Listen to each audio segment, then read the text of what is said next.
नमस्कार साथियों, स्वयं से साक्षात्कार के इस कड़ी में आप सभी का स्वागत है। हमारा जो शीर्षक चल रहा है वो है मैं का लीलाभिनय। ये मैं का लीलाभिनय हम प्रज्ञान पुरुष की वाणी अनुसार चल रहे हैं और उनकी वाणी जो अलग अलग किताबों में है उसको फॉलो कर रहे हैं इसको समझने के लिए कि ये मैं का लीलाभिनय है क्या। आइए सुनते हैं प्रज्ञान पुरुष को एक बार फिर से। लेकिन अहंग देव की जितना प्रकाश है वो है विश्व आत्मा ईश्वर, और उनका भी प्रकाश जो है जीव जगत, लेकिन सब अखंड में ही विराज करते हैं। अखंड का बाहर में नहीं है, माई का अंदर ही सब है। इसीलिए माई सबके साथ ही है, लेकिन सबको मालूम नहीं होता है। प्रज्ञान पुरुष ने कहा, लेकिन अहंग देव का जितना प्रकाश वह है विश्व आत्मा ईश्वर और उसका प्रकाश है जीव जगत, लेकिन सब अखंड में ही विराज करते हैं, अखंड के बाहर नहीं हैं। मैं के अंदर ही सब हैं, इसलिए मैं सबके साथ है, लेकिन सबको मालूम नहीं है। ये जो मैं का लीलाभिनय है, इसकी ब्यूटी ही ये है कि लीला करते टाइम खुद ही अनजान बन के खुद ही खुद के साथ ये मैं खेल रहा है।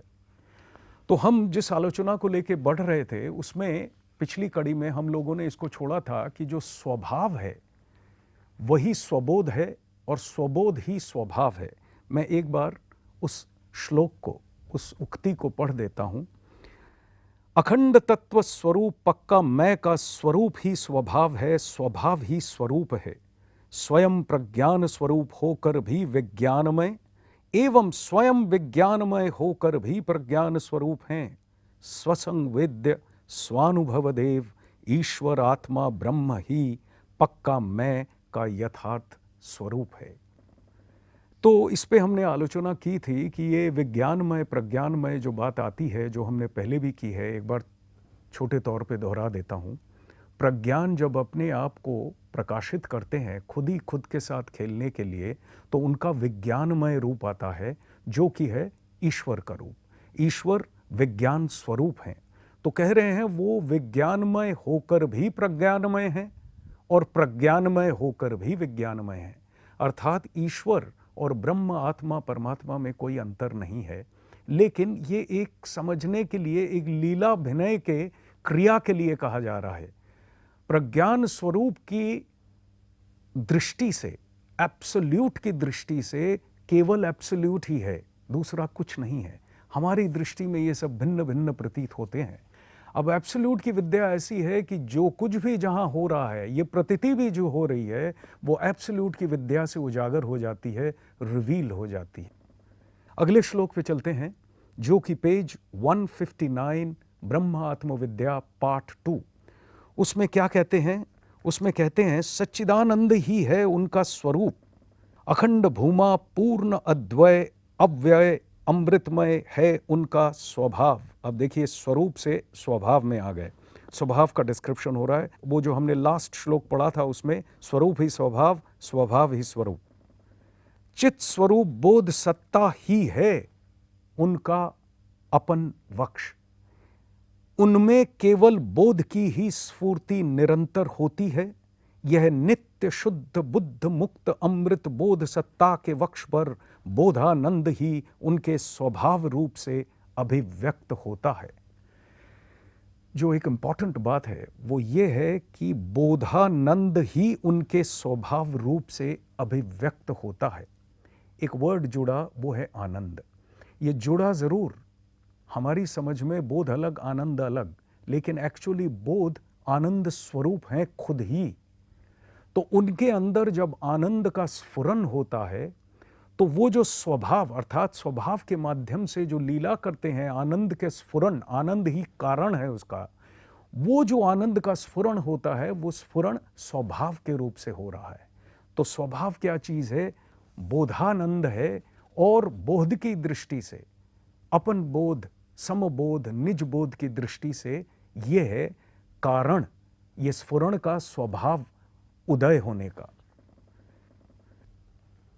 श्लोक नंबर 1, पक्का मैं का लीलाभिनय, पेज 159। कहते हैं स्वयं प्रकाश आत्मा है स्वतस्फूर्त बोध स्वरूप। नित्य द्वैत आत्मा का कोई विकल्प या प्रतिपक्ष नहीं है। ये हम आलोचना कर चुके हैं। कोई इसका ऑल्टरनेटिव विकल्प नहीं है, प्रतिपक्ष अर्थात इसका कोई दूसरा नहीं है, कोई ऐसा नहीं है जो आके सामने खड़ा होगा। इसीलिए कहा जाता है कि द्वंद्वातीत है, कोई द्वंद नहीं है, कोई भाव नहीं है, इसीलिए कहा जाता है। आत्मा है बोध स्वरूप अहं या मैं, सत्य स्वरूप, साक्षी स्वरूप, कुटस्थ चैतन्य। कुटस्थ चैतन्य, इम्यूटेबल कॉन्शियसनेस, डिस्कस कर चुके हैं पहले। देखिए ये शब्द भारी मालूम होते हैं क्योंकि इन शब्दों से हमारा दैनंदिन कोई व्यवहार नहीं है, लेकिन याद रखिए जो पूर्ण सत्य है, परम सत्य है, जो इटर्निटी है, एब्सोल्यूट है, भूमा है, उसको इंगित करने के लिए, उसकी ओर इशारा करने के लिए साधारण शब्दों से नहीं किया जा सकता है। उनके लिए जो शब्द का इस्तेमाल होगा हैं तो शब्दकोश से ही, डिक्शनरी के अंदर के ही शब्द हैं, लेकिन चूंकि हम इस्तेमाल नहीं करते हैं, वो डिसयूज्ड हो गए, यूज ना होके मिसयूज्ड होके उनका अब यूज ही खत्म हो गया, व्यवहार नहीं है। तो इन शब्दों के बगैर हम कहीं भी नहीं पहुंच सकते हैं। जब उस परम सत्य को इंगित करेंगे तो इन शब्दों के बगैर नहीं किया जा सकता है। Anything else will be partial, वो मिश्रित होगा। मिक्स्ड कॉन्शियसनेस के बोध में उन शब्दों का इस्तेमाल हो सकता है। आगे कहते हैं ये सब ही है आत्मा का परिचय। क्या? कुटस्थ चैतन्य, साक्षी स्वरूप, सत्य स्वरूप, सभी है आत्मा, मैं का परिचय। आत्मा स्वबोध में या साक्षी मैं बोध में स्वतः सिद्ध है। कोई गुण भाव विशेषण उनमें असिद्ध है। नित्य शुद्ध, नित्य पूर्ण, नित्य सिद्ध आत्मा स्वबोध में, अपन बोध में या मैं बोध में स्वयं प्रकाश है। केवल मैं बोध में स्वयं प्रकाश है। हमारे अंदर भी जो प्रकाश होता है वो चूंकि मैं बोध का अभाव है हमारे अंदर एक मैं बोध के रिफ्लेक्शन का प्रेजेंस है। मैं बोध के रिफ्लेक्शन का रिफ्लेक्शन आता है, अहंकार रूप से हमारे अंदर खेलता है, क्योंकि फर्स्ट रिफ्लेक्शन तो ईश्वर है। फिर उसके बाद आता है हमारी बुद्धि, जो निर्मल बुद्धि, स्वच्छ बुद्धि। फिर आगे बढ़ के आता है वो मन में। ऐसे कर करके हम लोग इसको आलोचना भी कर चुके हैं प्रज्ञान पुरुष की वाणी अनुसार। सो रिफ्लेक्शन के रिफ्लेक्शन में जाते हुए क्या होता है, इंटेंसिटी जो है, प्योरिटी जो है, वो मिक्सचर होती जाती है। और मिक्सचर होके ये चीज़ हमारे अंदर स्वतः सिद्ध नहीं होती है, जो कि बोधमय मैं के प्रकाश में स्वतः सिद्ध है। अर्थात प्रज्ञान पुरुष या अवतार पुरुषों में ये स्वतः सिद्ध होती है। आगे चलते हैं पेज 158, 9 नंबर पे। ज़रा गौर से सुनिए, मैं केवल पढ़ूंगा। अंतर बाहिर में जीवन की हर चीज को, अर्थात द्वैत रूप से प्रतीयमान सब कुछ को, जितना कुछ जगत में हमें दिखता है, ये द्वैत रूप से या नानात्व बहुत्व रूप से जो कुछ प्रतीयमान है, सब कुछ को क्या करें? निज बोध में या स्वबोध में मानकर और मनाकर चलने का अभ्यास करने से जगत का पृथक भाव या अस्तित्व और नहीं रह जाएगा। जगत का अस्तित्व नहीं रह जाएगा अर्थ यह है कि ये जो जात होता है, गत होता है, जात होता है, गत होता है, ये जो जगत है, इस जगत का अस्तित्व नहीं रहेगा। इस जगत की जगह पे ब्रह्म आत्मा, पक्का मैं, अपने आत्म स्वरूप का अस्तित्व आ जाएगा। अर्थात खुद ही खुद के साथ खेल ये शुरू हो जाएगा। यही जगत रहेगा, यही सब कुछ रहेगा। जो द्वैत बोध या नानात्व बहुत्व बोध की दृष्टि है, उसमें सब कुछ यही रहेगा।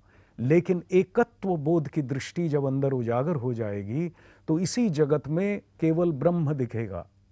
ये जो ब्रह्म सत्य जगत मिथ्या है, बाबा ठाकुर के मुंह से इसका अर्थबोध जो सुना है वो ये सुना है कि ब्रह्म बोध में जगत सत्य, जगत बोध में ये आवृत, ब्रह्म आवृत है।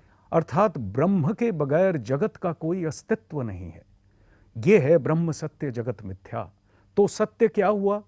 अब जगत को अगर मैं सत्य समझता हूं, उसका कोई अस्तित्व ही नहीं है अगर ब्रह्म नहीं है तो फिर ब्रह्म सत्य हुआ ना, जगत तो नहीं हुआ, क्योंकि डिपेंडेंट है ब्रह्म के ऊपर। इसलिए ऐसा मैंने उनके मुंह से इसका एक एक्सप्लेनेशन या थोड़ा सा विस्तार सुना है। तो अब जो संज्ञा उन्होंने दी मान कर और मना कर चलने की, ये संज्ञा बड़ी इंपॉर्टेंट है, क्योंकि इसी एक लाइन में इन्होंने पूरी शिक्षा दे दी। क्या शिक्षा? जीवन जीना कैसे है। हम सब लोग जीवन जीते हैं, लेकिन सब लोग इस तरीके से वाकिफ नहीं है, जो एक प्योर स्पिरिचुअल तरीका है, येट हम उसे दैनंदिन जीवन में जो कुछ कार्य कर रहे हैं उसमें यूज कर सकते हैं। मैं एक बार फिर पढ़ देता हूं।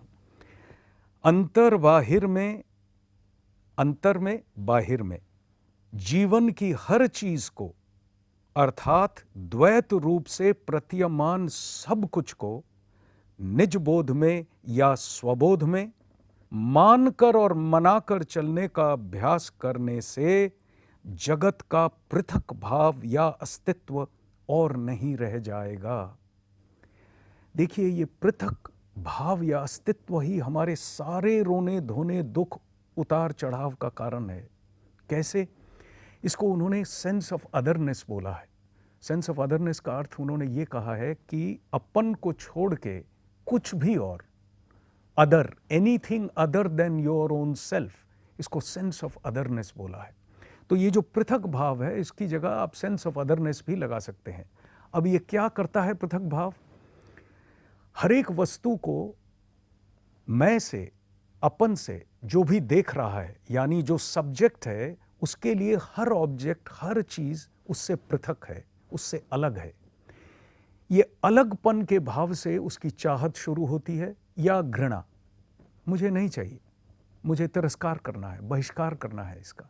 दोनों में से कोई एक भाव या न्यूट्रल भाव।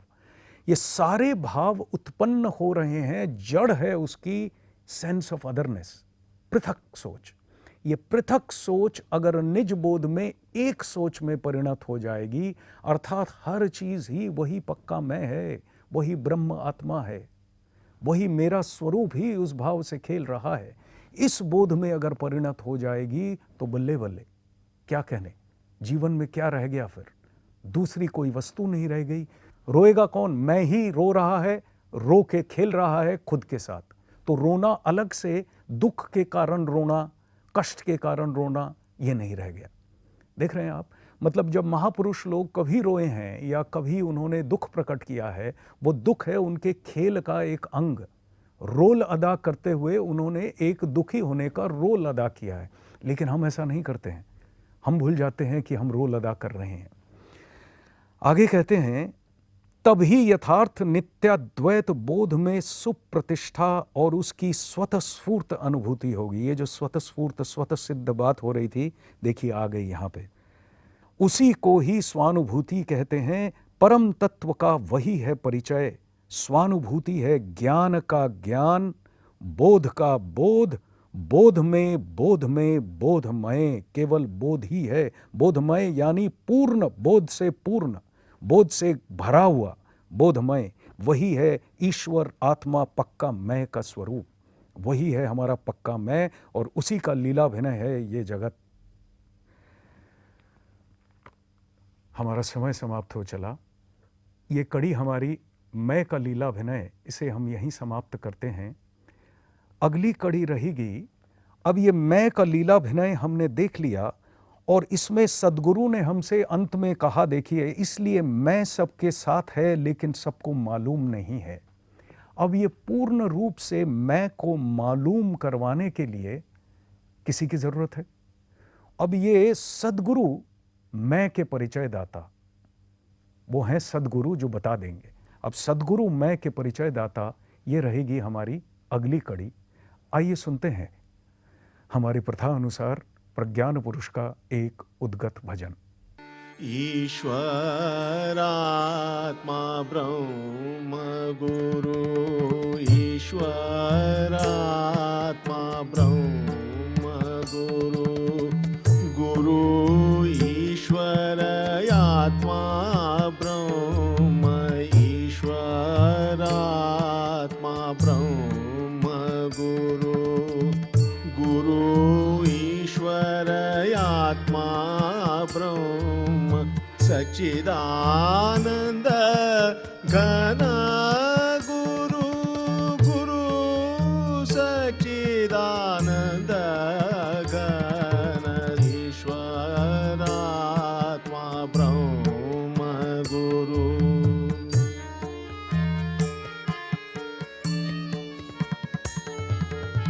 नित्य शुद्ध निराभास निराकार निरंजन नित्य बोध चिदानंद गुरु ब्रह्म सनातन स्वतत्व गुरु तत्व गुरु तत्व स्वतत्व परम गुरु ज्ञान आत्मा ज्ञान गुरु स्वयं ईश्वरात्मा ब्रह्म गुरु गुरु ईश्वर आत्मा ब्रह्म ईश्वरात्मा ब्रह्म गुरु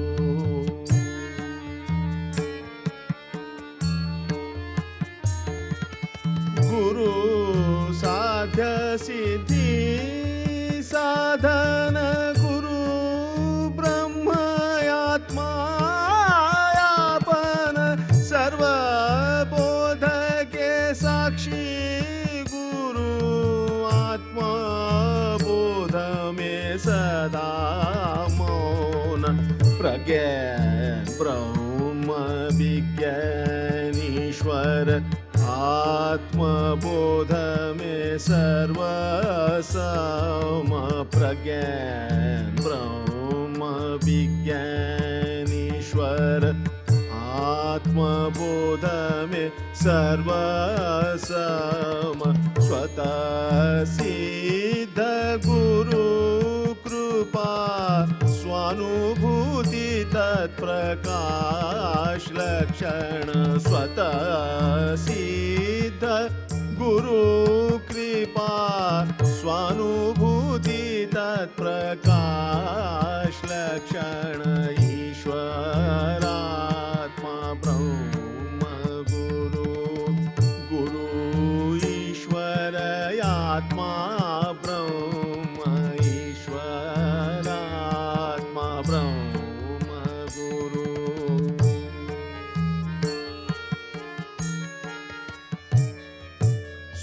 स्वबोध में स्वभाव पूर्ण नित्य मुक्त भव बंधन स्वबोध में स्वभाव पूर्ण नित्य मुक्त भव बंधन गुरु प्रीति परा सिद्धि गुरु